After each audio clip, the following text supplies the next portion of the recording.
आदरणीय दर्शक महानुभाव, यो अध्यात्म सन्देश युट्युब च्यानलमा हजुरहरू सम्पूर्ण दर्शक महानुभावलाई म एकमुष्ट श्रीहरिको न्यानो अभिवादन गर्न चाहन्छु। त दर्शक महानुभाव, हामी यो अध्यात्म सन्देश युट्युब च्यानलको माध्यमद्वारा सत्सङ्गबाट लाभान्वित भइरहेका छौँ। विगत केही दिनदेखि श्रीमद् भगवत गीताका विषयमा चर्चा परिचर्चा गर्दै अघि बढिरहेका छौँ। आज म त्यस्तो विषयवस्तु प्रस्तुत गर्न गइरहेको छु। मान्छे सफल हुन कसको सबभन्दा बढी प्रयास आवश्यक हुन्छ। हरेक व्यक्तिले सफलता हासिल गर्नका लागि कसको सबभन्दा बेसी हात हुन्छ? बाबा आमाको, गुरुको, छरछिमेकीको, साथी सङ्गीको या आफ्नो? यस विषयमा म चर्चा गर्न गइरहेको छु।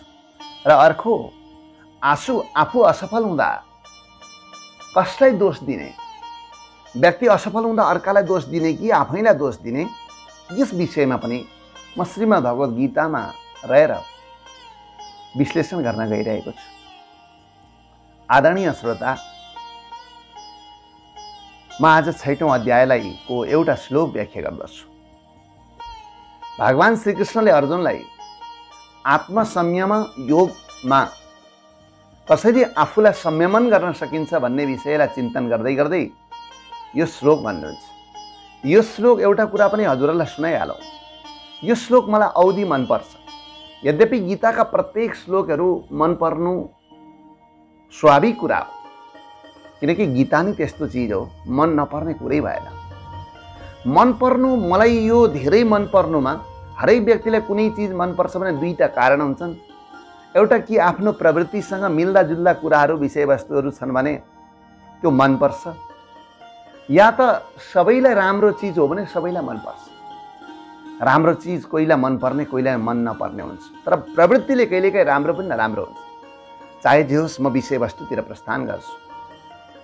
उद्धरेदात्मनात्मानं नात्मानम् अवसादयेत् आत्मैव ह्यात्मनो बन्धुरात्मैव रिपुरात्मनः।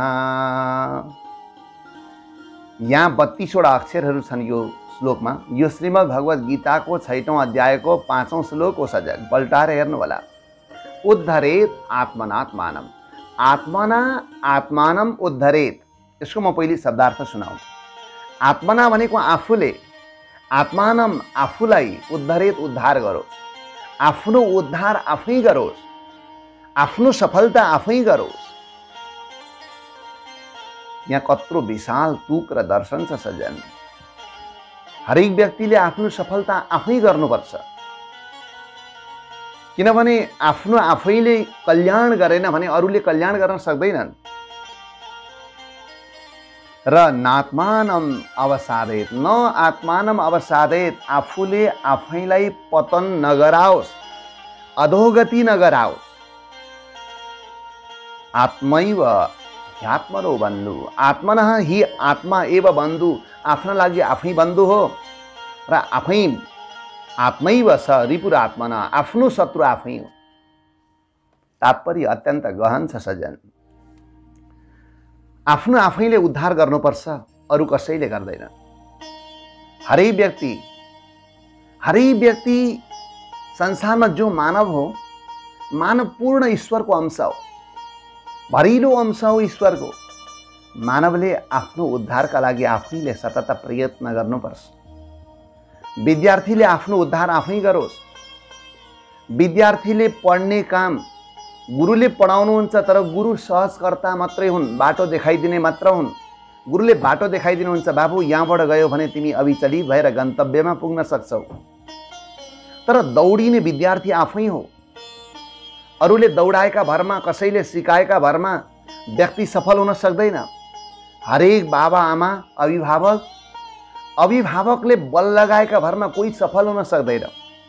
सफलताका लागि आफैमा, हरेक व्यक्तिमा जो सफलता चाहन्छ त्यो व्यक्तिमा इच्छा शक्ति प्रबल हुनुपर्छ।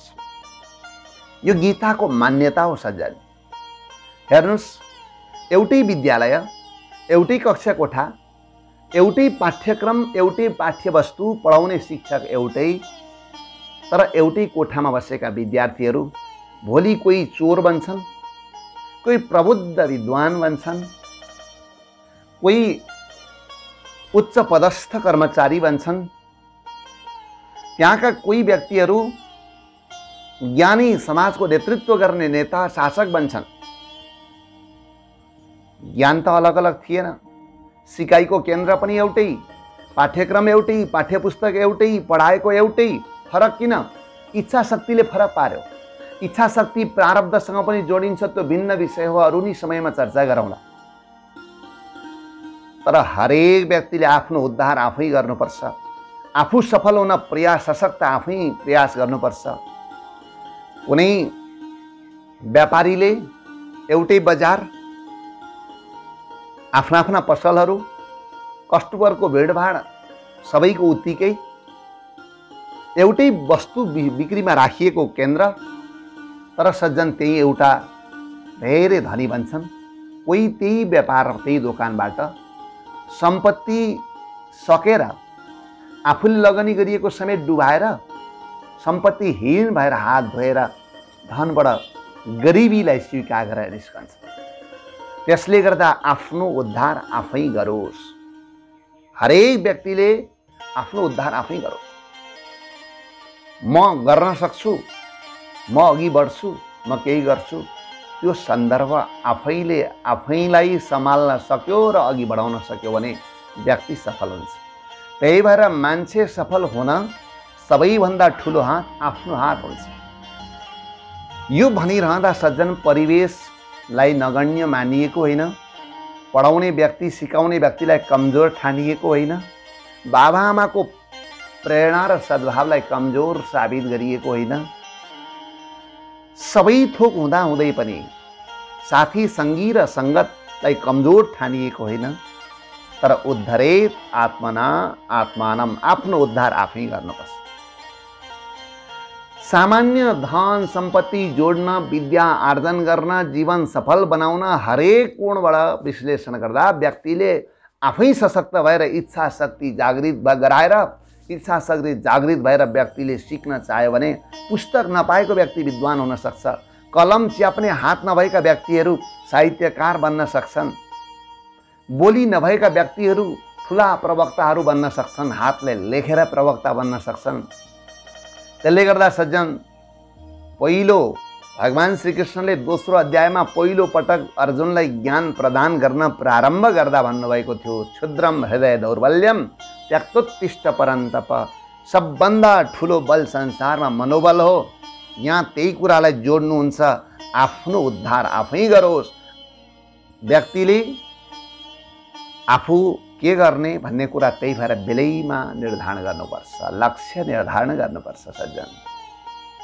र यहाँ के भन्नुहुन्छ, आत्मानम न अवसादयत्, आफूले आफैलाई अधोगति नबनाओस्। मान्छे आफै अधोगति भएको, गरिब आफै बन्छ, दरिद्र आफै बन्छ, कमजोर आफै बन्छ। प्राकृतिक रूपमा पनि व्यक्ति बन्न सक्छ, तर आफै चाहिँ नबनोस्। आफैले आफैलाई चाहिँ पतन नगराऊ। किन? व्यक्ति 10 लिटर दुध बेचेर दोकानमा, हेर्नुहोस् कस्तो गजबको कुरा छ, घरमा गाईको दुध दोहेर 10 लिटर गाईको दुध, जसलाई हामी अमृत भन्छौँ, लगेर बेचेर 500 बोकेर आउने व्यक्ति 600 को मदिरा पिएर आउन सक्छ। त्यो उसले आफ्नो जीवनलाई आफै अधोगति बनाएको। घर अँध्यारो, छोराछोरी नाङ्गा, चुलामा पकाउने चिज केही छैन, तर उसको गति कस्तो छ? 10 लिटर दुध बेचेर रक्सी पिएर आउँछ, मदिरा पिएर आउँछ। 10 लिटर दूधमा कमसेकम 8 लिटर मात्रै बेचेर 2 लिटर तताएर छोराछोरीलाई खुवाएको भए, आफूले 1 गिलास पिएको भए कति कल्याण हुन्थ्यो। त्यसले गर्दा यो संसारमा सज्जन, विष र बिखमा एकै ठाउँमा उम्रन्छ। एउटा जडीबुटी धेरै बाबाआमाहरूलाई थाहा छ, पहाडको हिमाली भेगमा पाइने औषधि बिखमा तितो हुन्छ। बिखमा धेरै चिजको औषधि हो। बिखमा विष र बिखमा एकै ठाउँमा उम्रन्छ, तर विष र बिखमाको पत्ता उस्तै उस्तै हुन्छ रे। मैले पनि विज्ञ बुवा आमाहरूबाट सुनेको, बिख र बिखमाको पत्ता उस्तै। बिखमा उखेल्यो भनेर विष उखेल्यो भने त्यही विष छोएपछि हात कुइन्छ, अरू औषधिले निको हुँदैन। त्यही बिखमा घोटेर लगाइदियो भने विषले कुहिएको हात निको हुन्छ। एकै ठाउँमा दुईटा चिज विष उखेल्ने कि विषमा उखेल्ने, यसमा मानव अत्यन्त स्वतन्त्र छ। त्यसले गर्दा आफूले आफूलाई गद्दारी नगरोस्। मान्छे अरूलाई धोका दिए भन्छ तर आफैले धोका पाइरहेको हुन्छ। हामी कहीँ कसैलाई धोका दिने हुँदा आफै धोका त पाइरहेका छैनौँ। आफूले आफैलाई आफै वञ्चित नगरोस्। विद्यार्थीले पढेन भने कसलाई धोका दियो? बाबाआमालाई धोका दियो। जुन आजको काखको सानो विद्यार्थी, सानो कक्षामा पढ्ने विद्यार्थी भाइ बहिनीहरू भोलि उही ठुलो बन्ने हो। बाबाआमा त गइसक्नुहुन्छ, उसले आफ्नो जीवन आफै अगाडि बढाउने हो। धोका आफ्नो त हुँदै छैन। विद्यार्थीले पढेन भने उनको धोका। अरू धनार्जन गर्ने व्यक्तिले धनको बहानामा अन्तै गरेर धन दुरुपयोग गर भने उसको धोका। अरू कर्मचारी जहाँ कुनै पनि पद प्रतिष्ठा पाएको बेलामा त्यो पद प्रतिष्ठाबाट गर्नुपर्ने कर्तव्य कर्म गरेन भने व्यक्तिलाई आफै धोका हुन्छ। र यही सन्दर्भमा आत्मैव ह्यात्मनो बन्धु, आफ्नो बन्धु आफै हो। बन्धु भनेको बदनाती, जसले बाँच्छ त्यो बन्धु, आफ्नो बन्धु आफै हो। आफ्नो संसारमा सक्ने व्यक्तिले, महापुरुषले त अर्काको हित गर्छन्, तर अर्काको हित गर्न नसके पनि सज्जन आफ्नो अहित कहिल्यै गर्नु हुँदैन। अर्काको अहित नगर्ने, आफ्नो पनि अहित नगर्ने, जसले अर्काको हित गर्न सकिँदैन। व्याकरणमा एउटा परिभाषा आउँछ, त्यो परिभाषा यस्तो छ, अन्तरङ्गे कार्य कर्तव्य सती बहिरङ्गम असिद्धम स्यात्। अन्तरङ्ग कार्य गर्नु छ भने बहिरङ्ग असिद्ध हुन्छ। यानी कि मेरो काम मैले गर्नु छ भने त्यहाँ परिभाषामा, व्याकरणको परिभाषामा भनिएको छ, आफ्नो काम गर्नु छ भने अरूको काम असिद्ध हुन्छ। हरेक व्यक्तिका आफ्ना आफ्ना काम हुन्छन्, त्यसमा आफ्नो काम हरेक व्यक्तिले ठम्याउनुपर्छ। जो समाज सेवा गर्नका लागि सामाजिक सङ्घ संस्थामा अध्यक्ष, सचिव अर्थात् त्यहाँको कार्यकारी भएर बसेको छ भने उसले त्यही समाजको काम गर्ने हो। जो आफ्नो घर परिवार सम्हालेर बसेको छ भने उसले पहिलो आफ्नो काम गर्ने हो। जो व्यक्तिले जे जिम्मेवार लिएको छ त्यो आफ्नो काम गर्ने हो। त्यसले आफूले आफूलाई धोका हुँदैन। त्यसले गर्दा अन्तरङ्गे कार्य कर्तव्य सती बहिरङ्गम असिद्धम स्यात्। अन्तरङ्ग कार्य गर्नु छ भने, इन्टरनल कार्यका लागि, इन्टरनल एक्सनका लागि, जुन एक्सटर्नल एक्सन जहिले गौड हुन्छ। अन्तरङ्ग कार्यका लागि बहिरङ्ग काम जहिले गौड हुन्छ। त्यही भएर आफ्नो बन्धु आफै हो। र जो व्यक्तिले आफूले आफैलाई धोका दियो भने व्यक्ति आत्मैव रिपुरात्मनः, आत्मनः रिपु, आत्मा एवं आफ्नो शत्रु आफै हो। त्यही भएर सज्जन व्यक्तिले आफ्नो सफलताका लागि सानो उद्देश्य होइन, महान उद्देश्य लिएर हिँड्नुपर्छ। व्यक्तिले 1 करोड कमाउने लक्ष्य राखेको छ कुनै कमाउने व्यक्तिले भने 1 करोड पुगेन र 50 लाखमा पुग्यो भने पनि उसको ठुलो जीवनमा सुधार हुन्छ। तर जसले 1 लाख मात्रै कमाउने लक्ष्य राखेको छ भने 50,000 मै सीमित हुन सक्छ। त्यही भएर महाकवि लक्ष्मीप्रसाद देवकोटा के भन्नुहुन्छ प्रश्नोत्तर कवितामा, उद्देश्य के लिनु उडी छुनु चन्द्र एक। उद्देश्य के लिने भन्दा उडेर चन्द्रमा छुने उद्देश्य लिने। चन्द्रमै छुन सकिएन भने पनि त 5 फुटको मान्छे उफ्रिँदा 10 फुटको चिज त छुन सक्छ, 9 फुटको चिज त छुन सक्छ। तर उद्देश्य चन्द्रमै छुन्छु भनेर, यानी कि अत्यन्त ठुलो उद्देश्य लिएर हिँड्नुपर्छ। र वास्तवमा मानव एक्लो यात्री हो। यो त व्यावहारिक व्याख्या भयो। आत्मिक व्याख्या, यसको त गीताको व्याख्या अनेकन प्रकारको छ। आफ्नो उद्धार आफै गर्नुपर्छ। यो आत्माको उद्धार यो पाएको मन, बुद्धि अनि शरीरका सम्पूर्ण इन्द्रियहरूद्वारा आत्माको उद्धारको दिशामा जानुपर्छ, पतनको दिशामा जानु हुँदैन। र संसारमा आफ्नो उद्धार गर्नका लागि कसैले निर्देशन दिँदैनन्, लुच्छाचुणी गराउँछन् कसैले भने यहाँ त ऋषभदेव भगवान श्रीमद् भागवत महापुराणको 5म स्कन्धको 18औं श्लोकमा के भन्नुहुन्छ, गुरुर न सस्यात् स्वजनो न सस्यात् पिता न सस्यात् जननी न सस्यात् दैवं न तदस्यान्न पतिश्च सस्यात् न मोचयेत् य समुपेत मृत्युम। ती गुरु गुरु होइनन्, ती स्वजन स्वजन होइनन्, ती माता होइनन्, ती पिता पिता होइनन्, जो ती देवता तिमी देवता मान्छौ जसलाई ती देवता पनि देवता होइनन् र ती पति तिम्रा पति होइनन्, ती पत्नी तिम्री पत्नी होइनन्, जसले अन्तिमको सङ्कट जुन मृत्युबाट बचाउन सक्दैनन्, तिमी मृत्युबाट बच्ने, मृत्युलाई परिवर्तन गरेर मोक्षको दिशामा जाने काम गर है, नभए तिमीलाई धोका हुन्छ है। अन्तिम यात्रा सुधार, मानव त एक्लो यात्री हो। आत्मिक रूपमा त यसरी कस्तम कोहम कुता आया त आद्य गुरु शङ्कराचार्य चरबट मञ्जरीमा भन्नुहुन्छ, तिमी को हो, कहाँबाट आएका हो, कहाँका यात्री हो, त्यो चाहिँ खोजी गर न। सज्जन, यसलाई आत्माको सन्दर्भबाट, विचारको गहन कोटिबाट हेर्ने हो भने आत्माको उद्धार गर मनुष्य भएको बेलामा। व्यावहारिक दृष्टिकोणले हेर्ने हो भने हरेक व्यक्तिले आफ्ना लागि काम गर है, अर्काका लागि भनेर कुनै काम गर्यो भने त्यो कहिले पनि सफल हुन सक्दैन। त्यसले गर्दा समाज सेवा गरे आफ्नो लागि, राष्ट्र सेवा गरे आफ्नो लागि, नेता शासक भए आफ्नो लागि। संसारमा हरेक व्यक्तिको गुरु आफ्नो गुरु आफै, नेता आफै, शासक आफै, कर्मचारी आफै। त्यसले गर्दा मैले अघि एउटा प्रश्न सुरुमा अगाडि तेर्स्याएको थिएँ सज्जन, आफू असफल हुँदा कसलाई दोष दिने? आफू असफल भइयो भने आफैलाई दोष दिने, त्यो चेतना हुन सकेन, आफूभित्र त्यस प्रकारको इच्छा शक्ति जाग्न सकेन। त्यसले गर्दा गीताको सिद्धान्त र यो भनाइ, यो श्लोकको निर्देशन अनुसार हो भने आफ्नो शत्रु आफै, आफ्नो मित्र आफै, आफ्नो बन्धु आफै।